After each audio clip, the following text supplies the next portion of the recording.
Hello students, welcome to my YouTube channel maths idol. Myself doctor Kavita Gupta. बच्चों, ये मेरा higher order differential equations का chapter चल रहा है, जिसके लास्ट लेक्चर में मैंने आपको बेटा linear differential equation constant coefficients की सॉल्व करनी सिखाई थी। आज उसी में हम कुछ तरीके सीखेंगे कि कुछ पर्टिकुलर तरीके के पर्टिकुलर इंटेग्रल्स हम बहुत आसानी से सॉल्व कर सकते हैं। ठीक है, तो वो देखते हैं बेटा आज के लेक्चर में। लेट अस सी। इससे पहले वाला लेक्चर बेटा देख के आना, ताकि पता चले कि है क्या ये linear differential equation with constant coefficient. तो देखो बेटा, अगर आपके पास ये वाला पर्टिकुलर इंटेग्रल सॉल्व करना पड़ जाए, देखो 1/f(d) क्या चीज़ है आपकी। f(d) इज जो आपकी लीनियर डिफरेंशियल इक्वेशन क्वेश्चन में दे रखी है, हमें उसकी राइट साइड एवेलुएट करनी है पर्टिकुलर इंटेग्रल। अगर वो particular right side particularly e to the power something हो, तो आप उसको बहुत ही आसानी से सॉल्व कर सकते हैं। फिर कोई ज़रूरी नहीं है कि आप पुराने वाला मेथड लगाएं जो इससे पहले वाले लेक्चर में मैंने सिखाया था। ऑल्दो जो पुराने लेक्चर में इससे पहले वाले में मैंने आपको सिखाया है वो तो हर एक क्वेश्चन में वैलिड होगा, चाहे कोई सा भी आपका राइट साइड हो। बट ये कुछ स्टैंडर्ड फॉर्म्स होती हैं कि पर्टिकुलरली अगर एक्सपोनेंशियल फंक्शन राइट साइड पे हो तो उसको बहुत आसानी से इवेलुएट कर सकते हैं। तो वो कैसे करना है आपको, देखो बेटा, एफ डी क्वेश्चन में आपको गिवन है, e to the power A x आपको क्वेश्चन में गिवन है। तो e to the power A x में जो x का कोफिशेंट होगा ना, दैट इज a, उसको नीचे इसमें एफ डी में d की जगह पे सब्सटीट्यूट कर दो, मतलब d को a डाल दो। तो जो आंसर आएगा ना वो क्या होगा, मेरा 1/f(a)(ex) टाइप का होगा। यही मेरा फाइनल आंसर होगा। हमें ज़्यादा मेहनत करनी नहीं है, यही मेरा फाइनल आंसर है। बट आपको पता है कि ये वैलिड सिर्फ तभी होगा जब एफ ए आपका नॉन ज़ीरो हो। तो फिर क्या करें, एफ ए अगर हमारा ज़ीरो आ जाए तो हम क्या करें। तो आपको क्या करना है, अगर आपने सब्सटीट्यूट किया और आपने देखा कि मेरा एफ ए ज़ीरो आ गया, तो आप क्या करो, दोबारा वापस जाओ इक्वेशन पे जो गिवन थी ये वाली। इसमें एफ डी दिया हुआ ना, मतलब एनी इक्वेशन इन डी दिया हुआ है। जैसे मान लीजिए ये कोई भी ऐसे इक्वेशन है, D Q plus D square plus 2d, इस टाइप की कोई भी इक्वेशन है, इसको with respect to D differentiate कर लो। तो मेरे पास क्या आ जाएगा डिफ्रेंशिएट करके, 3d square plus 2d plus 2 आ जाएगा। अब इसके अंदर डी को ए डाल दो। अब डाल के देखो डी को ए, अगर अब डी को ए डाला आपने तो आपको क्या मिलेगा, देखो जब मैं यहाँ पे एफ डैश डी को डी में को ए डाल दूंगी तो फिर दोबारा से चेक करना कि कहीं आपका एफ डैश ए जो है वो ज़ीरो तो नहीं है। ठीक है, अगर आपका एफ डैश ए ज़ीरो नहीं होना चाहिए, अगर एफ डैश ए फिर से ज़ीरो आ गया तो प्रॉब्लम हो जाएगी। पर एक बार मैं कंप्लीट कर लूँगी। अगर हमने इसको डाला और एफ डैश ए मेरा नॉन ज़ीरो आ गया निकल कर, सॉरी यहाँ पे if F dash A is non zero, अगर आपका एफ डैश ए, एक सेकंड मैं इसको ठीक कर दूँ बेटा, ऐसा काम आपको करना तब है जब एफ ए ज़ीरो होगा। और चेक करिए यहाँ पे provided F dash A is not zero. ठीक है, अगर एफ डैश ए ज़ीरो नहीं आया तो आपका आंसर आ गया। और साथ में आपको क्या करना है, अगर आपने एक बार डिफ्रेंशिएट किया है ना तो बाहर एक्स से मल्टीप्लाई करना पड़ेगा आपको। ठीक है, दूसरा देखिए, हो सकता है कि मैंने जब ये एफ डैश डी और डी को ए डाला तो ये फिर से ज़ीरो आ गया नीचे डिनोमिनेटर में, मतलब एफ डैश ए फिर से ज़ीरो आ जाए। अगर एफ डैश ए फिर से ज़ीरो आ जाए तो क्या करेंगे, विद रिस्पेक्ट टू डी फिर दोबारा से डिफ्रेंशिएट करेंगे और एक एक्स बाहर निकालेंगे। तो हमारा बन जाएगा एक्स स्क्वायर और अंदर आ जाएगा एफ डबल डैश डी, और उस डी को हम ए डाल देंगे। ठीक है, फिर वो इवेलुएट कीजिए। ऐसा आप कब करेंगे, जब आपका एफ ए भी ज़ीरो आ रहा था, एफ डैश ए भी ज़ीरो आ रहा था, but F double dash A zero नहीं आ रहा था।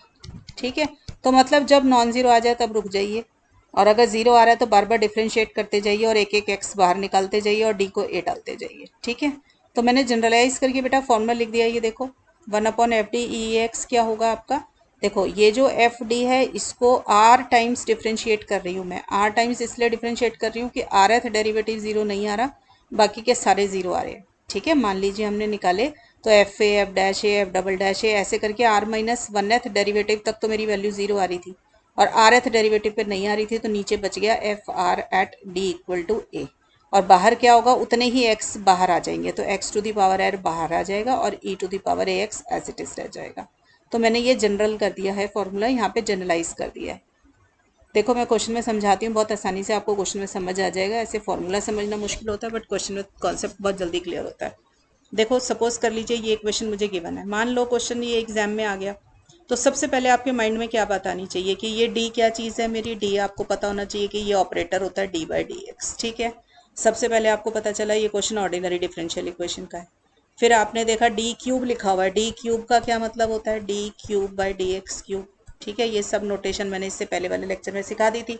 तो इसका मतलब ये हायर ऑर्डर डिफरेंशियल इक्वेशन दी हुई है। फिर आप नोटिस करेंगे कि डी क्यूब का जो कोफिशिएंट है वो 1 है, मतलब it is a linear differential equation with constant coefficients. ठीक है, तो हमें पता है कि ऐसी इक्वेशंस का सॉल्यूशन में 2 पार्ट निकाले जाते हैं, एक कॉम्प्लीमेंट्री फंक्शन और एक पर्टिकुलर इंटेग्रल। तो कॉम्प्लीमेंट्री फंक्शन निकालने के लिए हमें पहले ऑक्सिलरी इक्वेशन चाहिए होती है। ऑक्सिलरी इक्वेशन मुझे कैसे मिलती है बेटा, डी को m डाल के मिलती है। ये सब बातें लास्ट के लेक्चर में सिखाती है बच्चों, वो देख के आना। तो देखो मैंने डी को m डाला तो मेरे पास आ गया m³ + 1, और ऑक्सिलरी इक्वेशन निकालते समय राइट साइड होती है मेरी 0। ठीक है, क्योंकि वो होमोजेनियस इक्वेशन का सॉल्यूशन होती है। तो हमने इसको सॉल्व किया तो मेरे पास आ गया m³ + 1 = 0। तो आप इसको फैक्टराइज करके ये बन जाएगा।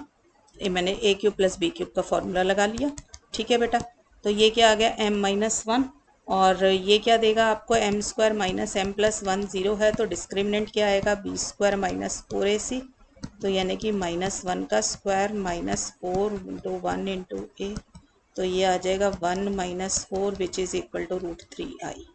ठीक है, ये आ जाएगा। तो आपके पास ये क्या -3 आएगा अभी यहाँ पे। ठीक है, तो मेरा रूट क्या होगा, m = -b ± √d/2a।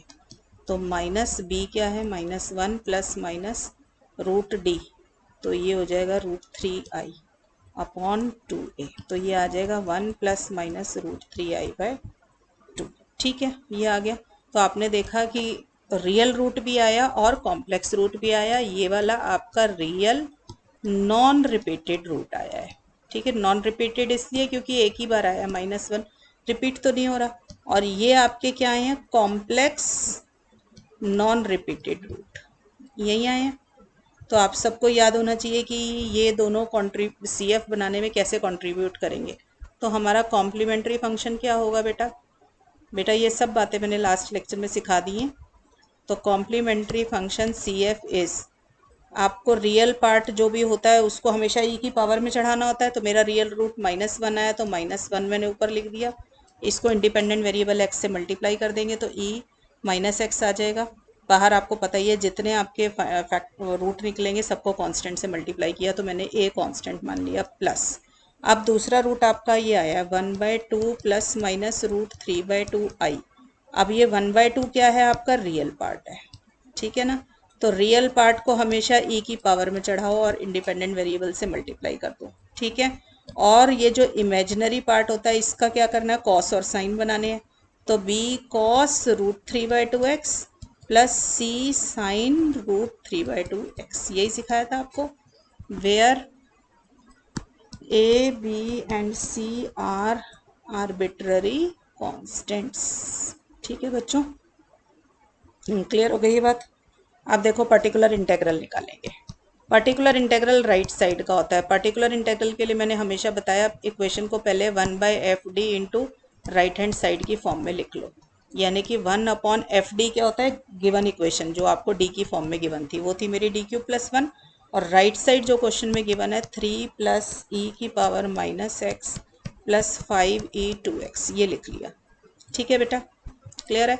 अब एक तो तरीका यही है कि जो इससे पहले वाले लेक्चर में आपको सिखाया उस टेक्निक से करो, तो उससे बहुत लंबा हो जाएगा। अदरवाइज आप देख सकते हैं कि ये एक्सपोनेंशियल फंक्शन है, इसको हम बहुत आसानी से सॉल्व कर सकते हैं। तो हम देखो इसको कैसे सॉल्व करेंगे, जो आज नई चीज़ सीख रहे हैं हम। तो इसको पहले अलग अलग कर लेते हैं। 3 + 1/d³ + 1 e - x + 1/d³ + 1 5e2x। ठीक है, सपोज कर लो मैंने इसका नाम रखा PI1, मतलब particular integral number 1, this is PI2, this is PI3, particular integral number 3। पहले PI1 सॉल्व करना सिखा दूँ आपको। देखो 1/d³ + 1 × 3। अब 3 तो कांस्टेंट है। ठीक है, I can write it as, देखो कांस्टेंट को इवेलुएट करने का तरीका दिस वन। ठीक है, e⁻0 1 होता है ना, तो मैं इसको ऐसे लिख सकती हूँ। अब देखो बेटा ये 3 तो कांस्टेंट है, इसको तो बाहर निकाल लो। ठीक है, अंदर बच गया ये। आपने करना क्या है, e की पावर 0x है, तो e की पावर में x का जो भी कोफिशिएंट होगा वो मेरा a है। तो आपने क्या करना है, उसको d की जगह पे डाल देना। तो d को हम सब्सटीट्यूट कर देंगे 0। तो हमने इसमें d को 0 डाला तो मेरे पास आया 0³ + 1 e0x। तो मेरा आ गया 3(1e0x। ठीक है, तो मेरा क्योंकि डिनोमिनेटर 0 नहीं आया तो मेरा आंसर आ गया डायरेक्ट। ठीक है, तो ये e की पावर 0x 1 होता है, तो मेरा आंसर आ गया 3। ठीक है बच्चों, ये मेरा निकला पर्टिकुलर इंटेग्रल नंबर 1। अब निकालेंगे पर्टिकुलर इंटेग्रल नंबर 2। तो वो क्या होगा, 1/dq+1 मेरा था ये e की पावर -x। तो अब हम क्या करेंगे इसमें, d is equal to coefficient of x in e to the power -x। इसमें देखो कोफिशिएंट ऑफ x क्या है, -1, तो आप d को डालोगे -1। तो मैंने जैसे ही d को -1 डाला तो मेरा बन गया ये। ठीक है, तो ये किस में आ गया, -1 + 1 e की पावर -है। तो ये तो 0 आ रहा है नीचे की तरफ डिनोमिनेटर में। डिनोमिनेटर में अगर 0 आ जाए तो आपको ये काम नहीं करना। फिर मैंने क्या बताया आपको, क्या करोगे, इसको काटो स्टेप को। आपने देखा डिनोमिनेटर में 0 आ रहा है तो आप इसको क्या करोगे, x बाहर निकालोगे, नीचे डिफ्रेंशिएट करोगे विद रिस्पेक्ट टू d। तो d³ क्या हो जाएगा, 3t² और 1 का डेरिवेटिव 0। अब ये इतने पे ख़त्म हो जाएगा। ठीक है, अब दोबारा डालो। अब आप देखो d की वैल्यू दोबारा से डालिए। अब d की वैल्यू डालेंगे हम फिर से वही coefficient of x in e to the power जो भी आपके पास था। तो मैं d को यहाँ पे अब -1 डालूंगी। तो देखो मेरे पास अब d को -1 डालने पे क्या आया, ये आ गया।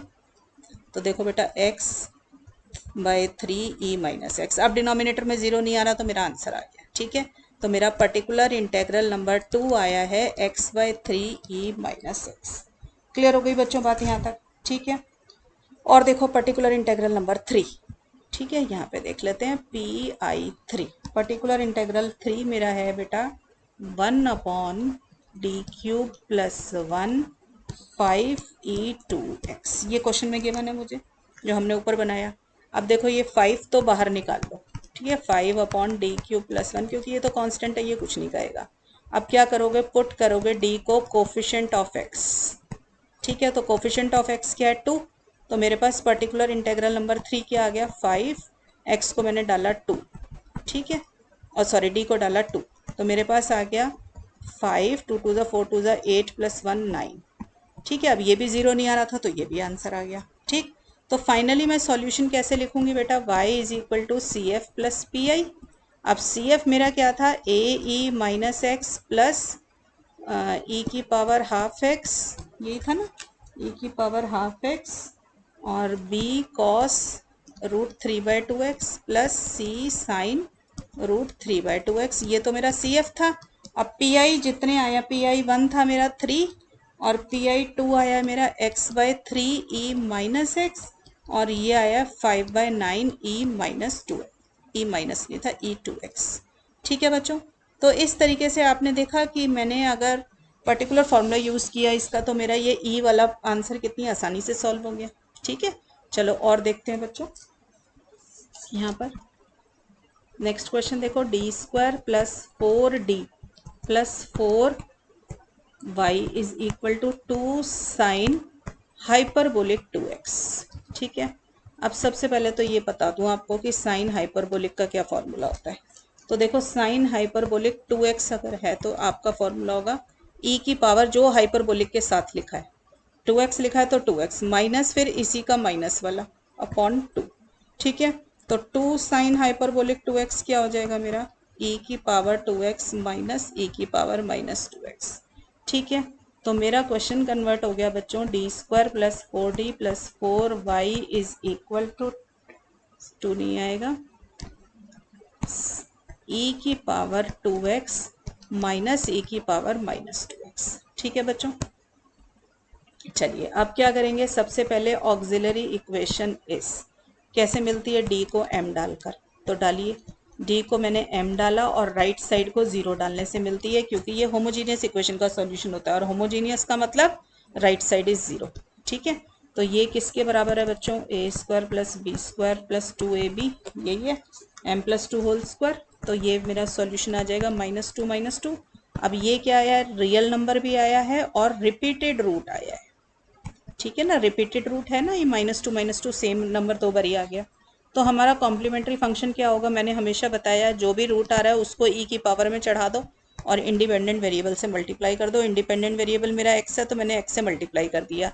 अगर रिपीटेड रूट है तो कितनी बार रिपीट हो रहा है, 2 टाइम्स रिपीट हो रहा है ना, अगर 2 टाइम्स रिपीट हो रहा है तो अंदर की तरफ क्या आएगा, पॉलिनोमियल ऑफ डिग्री 1। ठीक है, मतलब या तो ऐसे याद रख लो कि 2 टाइम्स रिपीट हो रहा है तो 2 फैक्टर बनाने थे, 2 चीज़ें आएंगी अंदर, 2 एक्सप्रेशन, तो एक कांस्टेंट और फिर दूसरा bx, पॉलिनोमियल आएगा। ठीक, where a and b are arbitrary constant, ये सब बातें हमने लास्ट लेक्चर में कर ली हैं। ठीक, राइट। अब निकालेंगे बच्चों पर्टिकुलर इंटेग्रल। पर्टिकुलर इंटेग्रल के लिए हमेशा इक्वेशन में 1 अपॉन जो आपको इक्वेशन दे रखी है d² plus 4d plus 4 into right hand side. Right hand side मेरी बन गई है e to the power 2x minus this. ठीक है, अब फिर से 2 एक्सप्रेशन है ना, तो लेट अस स्प्लिट इट। तो d² plus 4d plus 4 this minus 1 upon d² plus 4d plus 4 this one. Clear हो गई? ठीक है, तो ये है मेरा PI1 और ये है मेरा PI2। ठीक है, तो PI1 क्या हो गया बच्चों मेरा 1 upon d² plus 4d plus 4 e to the power 2x। ठीक है, अब आपको क्या करना है इसमें, put d equal to coefficient of x।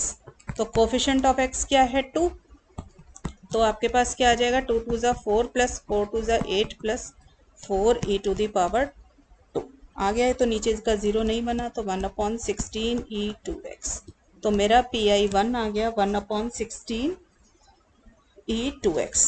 और देखो बेटा PI2 देखो इधर मेरे पास है 1 upon d² plus 4d plus 4 e to the power minus 2x। अब आप क्या डालोगे, d को -2, तो डालो इसमें d को -2, तो -2 का स्क्वायर प्लस 4, d की वैल्यू -2 प्लस 4।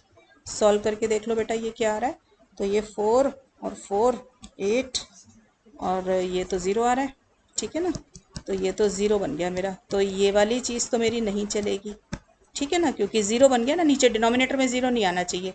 तो हम अब क्या करेंगे, देखो हम इसको, ये वाली जो टर्म है ना, इसको अब पहले x से मल्टीप्लाई करो और नीचे d से डिफ्रेंशिएट करो, with respect to d differentiate करो, तो ये आ जाएगा 2d प्लस 4। ठीक है, अब डालो, now put d equal to -2, तो मेरे पास आ जाएगा x, d को मैंने -2 इंटू 2 प्लस 4, ये आया e की पावर -2x। अरे ये तो फिर से 0 आ गया भाई हमारा, है ना। अब फिर से 0 आ गया तो भी परेशान होने की ज़रूरत नहीं है। अगर ये 0 आ रहा है तो व्हाट यू डू इज, इसको दोबारा से आप एक x और ले आओ, मल्टीप्लाई कर दो और नीचे वाले को फिर दोबारा से डिफ्रेंशिएट कर दो, तो 2d का डिफ्रेंशिएशन हो जाएगा 2 और 4 का डिफ्रेंशिएशन 0। अब ये आंसर आ गया, अब आपको डालने की ज़रूरत ही नहीं पड़ी क्योंकि d खत्म हो गया आपका। ठीक है, तो पर्टिकुलर इंटेग्रल नंबर 2 मेरा क्या निकल कर आया, x² बाई 2 e की पावर -2x। क्लियर, तो मेरा सॉल्यूशन क्या होगा, y equal to CF plus PI। तो CF क्या था मेरा, a प्लस BX e की पावर -2x प्लस 1/16 e2x आ गया माइनस x² बाई 2 e की पावर -2x। तो मैंने आपको दोनों तीनों तरीके दिखा दिए बेटा कि अगर एक बारी करने से 0 आ जाए तो दोबारा फिर डिफ्रेंशिएट कर सकते हो। तो जब तक डिफ्रेंशिएट करते जाइए जब तक आपका नीचे नॉन ज़ीरो ना आ जाए। ठीक है बच्चों, अब देखो एक और पर्टिकुलर तरीके का मैं आपको सॉल्व करना सिखाती हूँ पर्टिकुलर इंटेग्रल। ये जैसे एक्सपोनेंशियल सिखाया है ना, ऐसे ही अगर आपके पास साइन AX हो या आपके पास कॉस AX हो तो आपको क्या करना है।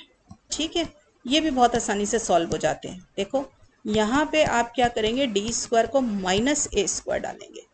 ठीक है, मतलब कोफिशिएंट ऑफ x जो होगा उसका स्क्वायर करना और बाहर माइनस रखना है। और अब भी करने का तरीका आपका वही रहेगा कि यहाँ पर हमारे पास क्या बन जाएगा, ये देखो 1 upon f d² equal to -a² डाल दोगे और साइन AX और कॉस AX में से जो आपके पास इधर है वो वही रह जाएगा।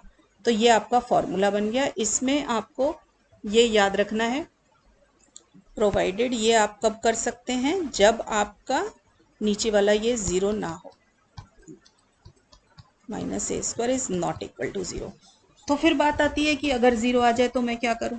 ठीक है, तो अगर आपकी ये एक्सप्रेशन बच्चों ये 0 आ जाए तो आपने फिर वही काम करना है कि जब तक 0 आ रहा है तब तक डिफ्रेंशिएट करते जाइए और एक एक x बाहर निकालते जाइए।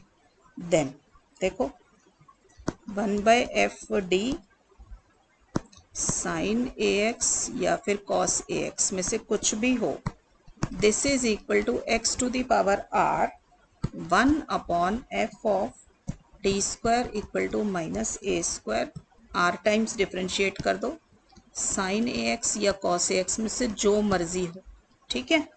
प्रोवाइडेड कब करेंगे ऐसा, जब आपका पहले वाला फिर दूसरा वाला डेरिवेटिव एफ डैश, ठीक है, ये सारे के सारे आर माइनस 1th डेरिवेटिव तक ज़ीरो आ रहे हैं, ठीक है।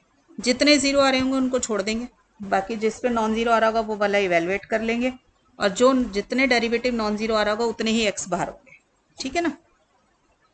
क्वेश्चन में देखो, ज़्यादा अच्छे से क्लियर होगा। मेरे पास क्वेश्चन है d4 minus 1y equal to sine X, ठीक है। सबसे पहले क्वेश्चन अगर ये एग्जाम में आता है तो आप देखेंगे कि ये d4 लिखा हुआ है, इसका मतलब ये हायर ऑर्डर डिफरेंशियल इक्वेशन है। फिर आप देखेंगे कि कोफिशिएंट जो है कांस्टेंट है, तो इसका मतलब ये differential equation with constant coefficient है, ठीक है। तो हम सबसे पहले क्या निकालेंगे, ऑक्सिलरी इक्वेशन इस कैसे मिलती है, हमारे को सबको पता है डी को एम डाल के मिलती है, तो मैंने m4 माइनस 1 इक्वल टू 0 लिख दिया, ठीक है। तो ये क्या हो सकता है, m स्क्वायर स्क्वायर माइनस 1 का स्क्वायर इक्वल टू 0, तो a square minus B square, A square plus B square equal to 0, तो यहाँ पे आ जाएगा m माइनस 1 m प्लस 1 और m square plus 1 equal to 0। तो यहाँ से मुझे क्या रूट मिलेगा बेटा, m equal to 1 m equal to minus 1, और जब मैं m स्क्वायर प्लस 1 को 0 डालूंगी तो m square equal to minus 1, तो m क्या आ जाएगा, प्लस माइनस आयोटा।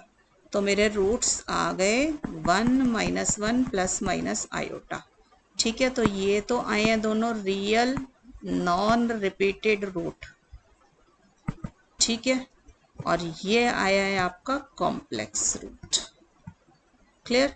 अब इनकी कैसे ट्रीटमेंट होती है देखो, सी एफ क्या बनेगा, ए जो रियल रूट है उसको ई की पावर में चढ़ाएंगे, ठीक है, ये तो रियल रूट्स हो गए।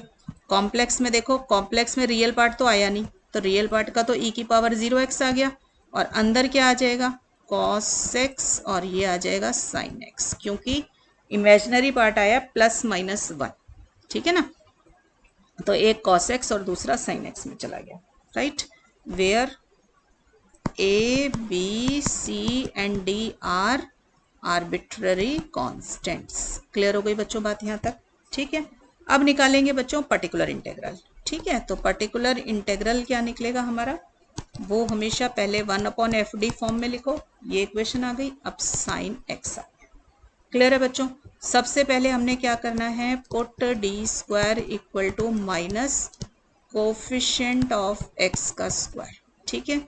तो this is equal to D square equal to minus coefficient of X क्या है 1, तो डी स्क्वायर को डाला -1, तो ये देखो ये मेरा क्या बन गया पर्टिकुलर इंटेग्रल, देखो डी स्क्वायर को डाला -1, तो ये -1 और ये डी स्क्वायर का स्क्वायर है, तो एक तरीके से -1 का स्क्वायर हो गया, ठीक है। तो ये आ गया, तो ये किसके बराबर हुआ, 1 माइनस 1 0। तो ये तो मेरा काम नहीं कर रहा, तो हम क्या करेंगे, डिफ्रेंशिएट करेंगे विद रिस्पेक्ट टू डी, और एक x बाहर निकालेंगे, तो x बाहर हुआ, अंदर आ गया 4d क्यूब साइन x, ठीक है, ये आ गया। अब बेटा इसको सॉल्व करना है, तो अब आप क्या करोगे, फिर से डी स्क्वायर को जो है माइनस करके कोफिशिएंट ऑफ x का square, D square equal to minus A square होता है ना फॉर्मूला, तो इसका क्या मतलब हुआ, डी स्क्वायर इक्वल टू -1 डालोगे, तो मैंने इसमें डी स्क्वायर को -1 डाल दिया, तो मेरे पास आ गया ये 4 डी स्क्वायर को -1 डाला, एक डी बाहर आ गया अभी क्योंकि डी क्यूब था ना, तो मेरे पास क्या बना, -x/4 1 upon D sine x. तो बेटा थोड़ा सा ध्यान देना जरा, यहाँ पे डी होता है d/dx, तो 1 अपॉन डी क्या होगा, इंटीग्रेशन, ठीक है, integrate with respect to x, ठीक। तो मैं क्या करूंगी, -x/4 इसको इंटीग्रेट कर दूंगी with respect to x, clear हो गया, ठीक है यहाँ तक। तो मैंने 1 अपॉन डी का मीनिंग समझ लिया कि ये इंटीग्रेशन है। बेटा डी साइन एक्स लिखा होता तो डिफ्रेंशिएट करते, 1 अपॉन डी है तो इंटीग्रेट करेंगे, तो ये साइन एक्स का इंटीग्रेशन माइनस कॉस एक्स, ठीक है। तो ये बन गया x/4 cos x, क्लियर हो गई बच्चों बात यहाँ तक। तो मेरा पर्टिकुलर इंटीग्रल ये आ गया। तो मेरा सॉल्यूशन क्या आएगा, y equal to C F plus P I. अब सी एफ मेरा क्या आया था, a ई की power x plus b E की पावर दिस ई की power 0x c cos x plus d sin x plus x by 4 cos x आ गया। ठीक है बच्चों, ये मेरा सॉल्यूशन आ गया। क्लियर। नेक्स्ट क्वेश्चन देखो जरा, D square minus 2d plus 5y equal to 10 sine X. Clear हो गया बच्चों। अब देखो, सबसे पहले ऑक्सिलरी इक्वेशन इस कैसे मिलेगी, d को m ले जाओ तो m square minus 2m plus 5 equal to 0। ठीक है, तो m क्या, पहले डिस्क्रिमिनेंट निकाल लें। डिस्क्रिमिनेंट क्या होता है, b स्क्वायर माइनस 4ac तो माइनस डी का whole square 4a into C 4 minus 20 minus 16। तो m क्या आ गया, minus of b plus minus under root of d upon 2a। तो ये क्या आया, 2 plus minus 4i upon 2 1 plus minus 2i। ठीक है, तो इसका सॉल्यूशन क्या आया, सी एफ आ गया। पहले रियल पार्ट चढ़ाएंगे, e की पावर में तो रियल पार्ट तो 1 है तो e की पावर x आ गया। और अब अंदर लिखेंगे imaginary part, imaginary part 2i तो 2 है इसका मतलब, तो a cos 2x plus b sin 2x। ठीक है, जो इमेजिनरी पार्ट होगा वो cos और sin का कोफिशिएंट बनता है। ठीक है, x का, तो ये आ जाएगा मेरा सी एफ। अब आ जाते हैं पर्टिकुलर इंटेग्रल के लिए। तो पर्टिकुलर इंटेग्रल होगा बेटा मेरा D square minus 2d plus 5 10 sine X. ठीक, ये होगा। तो 10 तो बाहर आ गया, अंदर आ गया D square minus 2d plus 5 into sine X. अब फिर वही काम करना है, put D square equal to minus coefficient of X का होल स्क्वायर। ठीक है, तो कोफिशिएंट ऑफ एक्स क्या है इसमें, 1 है तो 1 का स्क्वायर हो जाएगा। तो डी स्क्वायर की वैल्यू डलेगी -1। तो मैंने डाला तो मेरा पर्टिकुलर इंटीग्रल क्या आया बच्चों, देखो डी स्क्वायर की जगह मैंने -1 डाल दिया, बाकी चीज़ें मेरी यही रह गई। ठीक है, तो मेरा ये किस में कन्वर्ट हो गया बच्चों, 5 माइनस 1 4 माइनस 2d। ठीक है, अब कैसे सॉल्व करें भाई, हमें तो डी स्क्वायर डालना होता है। तो देखो जरा क्या होगा, पहले मैं इसको और थोड़ा सा रिजॉल्व कर लूँ, 2 को कॉमन निकाल लिया तो ये मेरा ये बन गया। ठीक है, तो ये आ गया आपका 5। अब क्या करो बेटा, नीचे डी स्क्वायर चाहिए ना, तो आप ऊपर 2 प्लस डी और नीचे 2 प्लस डी से मल्टीप्लाई कर दो, कोई फर्क नहीं पड़ेगा। तो ये क्या बन जाएगा, नीचे a minus B A plus B A square minus B square. ठीक है, into 2 plus D sine X.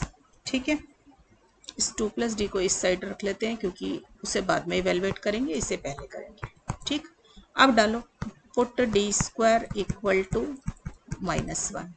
ठीक है, तो ये किसके बराबर आएगा बेटा, न्यूमरेटर में मत डालना, डिनोमिनेटर में डालना है। तो 4 माइनस डी स्क्वायर को डाला -1 तो ये क्या बना, 5 बन गया। तो 5 अपॉन 5 ये आ गया और 2 प्लस डी साइन एक्स बाहर आ गया। ठीक है बच्चों, अब इसको कैसे सॉल्व करेंगे, देखो 2 साइन एक्स ब्रैकेट खोल दी, 2 sine X plus D sine X. ठीक है, तो ये आ गया 2 sine X plus sine x का डेरिवेटिव क्या होगा, कॉस एक्स। ठीक है, minus cos x. Right, clear हो, सॉरी डिफरेंशिएशन है तो प्लस होगा, डिफरेंशिएशन में साइन पॉजिटिव होता है। ठीक है, 2 sine X plus cos X. तो मेरा सॉल्यूशन बच्चों क्या निकल कर आया, y equal to C F plus P I. तो सी एफ मेरा बेटा निकल के आया था e to the power x a cos 2x plus b sin 2x और पी एफ निकल आया है 2 sin x plus cos x। Clear हो गया बच्चों। तो ये तरीका है बेटा आपका e to the power x form को, sin x को और cos x को सॉल्व करने का। और देखो एक क्वेश्चन और करा देती हूँ आपको, ये देखो d minus A to the power N Y is equal to E to the power A X, general question है। ठीक है, देखो अब सबसे पहले ऑक्सिलरी इक्वेशन इस क्या होगा, d को m डाल दीजिए। ठीक है, तो m minus A to the power n is equal to, right side आप सबको पता है कि 0 डालते हैं तो हमने 0 डाल दिया। तो अब देखो बेटा इसमें रूट क्या निकल कर आएगा, m इक्वल टू ए। अब खाली a मत लिख देना क्योंकि ये nth ऑर्डर की डिफरेंशियल इक्वेशन है तो n रूट्स निकल कर आएंगे। ठीक है, तो a ऐसे कितने n रूट्स निकलेंगे। ठीक है, तो a is a repeated root, repeated real root repeating n times, ये n टाइम्स रिपीट हो रहा है। ठीक है, तो CF क्या होगा बच्चों, मैंने आपको बोला जो कुछ भी रूट आया पहले तो उसको e की पावर में चढ़ा दो और x से मल्टीप्लाई कर दो, फिर अंदर अब क्या आएगा, n टाइम्स रिपीट हो रहा है ना, तो यहाँ पे हम क्या लिखेंगे, पॉलिनोमियल ऑफ डिग्री, मैं लिख देती हूँ एक बारी, पॉलिनोमियल ऑफ डिग्री n-1, क्योंकि n टाइम्स रिपीट हो रहा है। तो मेरा क्या बना, देखो a plus B X plus C X square plus D X cube plus dash dash dash plus, suppose कर लो यहाँ पे कोई भी कांस्टेंट आपके पास आ रहा है, C1 लिख लिया मैंने, x to the power n-1, ठीक है, e-ax, अच्छा मैं लिख चुकी, ये तो CF आ गया। अब पर्टिकुलर इंटेग्रल की बात करते हैं, तो पर्टिकुलर इंटेग्रल होगा d माइनस ई की पावर a, ये ठीक है। अब इसमें क्या करोगे, हमें पता है एक्सपोनेंशियल में तो हम d को कोफिशिएंट ऑफ x डालते हैं, यानी कि हमें d को a डालना है। जैसे मैं d को a डालूंगी तो a माइनस ए क्या हो जाएगा, 0 हो जाएगा नीचे डिनोमिनेटर में, तो 0 हो रहा है डिनोमिनेटर, तो मैं क्या करूँ, एक x बाहर निकालूँ, एक बार डिफ्रेंशिएट कर लूँ, तो n d माइनस ए n-1, ये तो आ गया। अब फिर से डालो, put d equal to a, फिर से डालूंगी, ये फिर से 0 आ जाएगा, it gives 0 in the denominator, ठीक है, तो फिर से बात नहीं बनी, तो फिर दोबारा डिफ्रेंशिएट किया और एक x बाहर निकाला, तो x का x स्क्वायर हो गया, और एक बारी और डिफ्रेंशिएट किया तो ये आ जाएगा आपकी बारी। तो ये तो प्रोसेस चलता ही चला जाएगा, ये तो d माइनस ए तो ख़त्म नहीं हो रहा, ये कितनी बार ख़त्म नहीं होगा, जब तक आपका ये n पावर है ना, जब तक n पावर आपकी ख़त्म नहीं हो जाएगी तब तक चलता रहेगा ऐसे। तो अब देखो इसको कैसे ख़त्म, कितनी बार ये प्रोसेस कंटिन्यू हो जाएगा, यहाँ पर देखो ध्यान दें जरा, अगर इधर एक्स स्क्वायर है तो इधर n-2 है, ठीक है, तो मुझे ये n-n होके 0 होगा, एनीथिंग टू द पावर 0 1 बनेगा, तो यानी कि यहाँ एक्स n होगा और यहाँ पर क्या होगा, n-1 n-2, ऐसे करते करते 3 2 1 आया होगा, और फिर d माइनस ए की पावर 0 आई होगी विच इज़ 1, ठीक है, ये ऐसे करके ख़त्म होगा। ठीक, तो ये मेरा क्या आ गया, xn upon n factorial e की पावर ax, ठीक, तो ये आंसर आएगा आपका। तो y equal to C F plus P I is the solution. तो सी एफ आ गया बेटा मेरा e की पावर ax, अंदर था a plus B X plus C X square plus dash dash, suppose हमने कांस्टेंट ले लिया था c1, this plus x to the power n upon n factorial e to the power ax। ठीक है बच्चों, तो ये है बेटा दो मैंने फॉर्म्स आपको सिखाई हैं, ऐसी बहुत सारी फॉर्म्स हैं, अभी और भी सिखाऊंगी आपको नेक्स्ट लेक्चर के अंदर, उसको वॉच करते रहें, 2-3 लेक्चर आएंगे अभी इसके, ठीक है। तो ये आपका होमवर्क लिख रही हूँ मैं, d4 plus D cube minus 6 D square y is equal to 3 E to the power 2x, ठीक है, ये ट्राई करना। सेकेंड क्वेश्चन लो, D square minus 2d plus 1 y is equal to E X plus 1 whole square, bracket खोल लेना बेटा, E X plus 1 whole square है ना, इसको पूरा खोल लेना, ठीक है। थर्ड लिखो, D square plus D minus 2 y equal to sine X, right, 2-3 question practice कर लोगे तो अच्छा रहेगा, ठीक है। ये देखो, D square plus 4y is equal to E to the power x plus sine 2x, इसमें दोनों फॉर्मूले इकट्ठे यूज हो जाएंगे, ठीक। अच्छा, जैसे साइन का कराया सेम ऐसे ही कॉस का होता है, कोई डिफरेंस नहीं होता, ठीक। तो ये आ जाएगा D cube plus 1y equal to cos 2x। तो ये 5 क्वेश्चंस ट्राई करके रखना बेटा, और नेक्स्ट लेक्चर में आपको और डिफरेंट फॉर्म सॉल्व करनी सिखाऊंगी। तो टिल देन बच्चों पढ़ाई करते रहें, ऑल द बेस्ट।